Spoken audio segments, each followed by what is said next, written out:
আসসালামু আলাইকুম। Kuwait 19 September জাজিসের যৌথ নিরাপত্তা অভিযানে 63 জনকে গ্রেপ্তার করেছে মোয়া।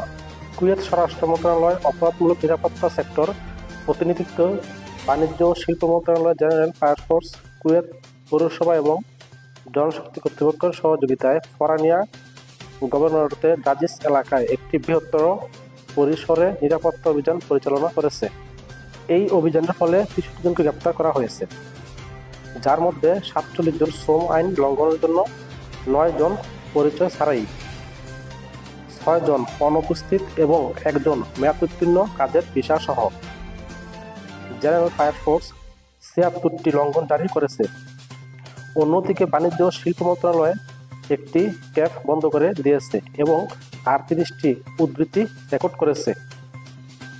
কুয়েত পৌরসভা 34টি সতর্ক জারি করেছে, 18টি স্ক্যাম উদ্ধৃতি, 40টি পরিত্যক্ত যানবাহনের স্টিকার, 3টি বিজ্ঞাপন লঙ্ঘন এবং 2টি স্থানে অপরাধমূলক মামলা রেকর্ড করেছে। জনশক্তি কর্তৃপক্ষ 23টি পেশাগত নিরাপত্তা লঙ্ঘন রেকর্ড করেছে। মন্ত্রণালয় নিশ্চিত করেছে যে সকলের উপর সমানভাবে আইন প্রয়োগের জন্য সংশ্লিষ্ট কর্তৃপক্ষের সাথে সমন্বয় করে সকল অঞ্চলে নিরাপত্তা অভিযান অব্যাহত থাকবে।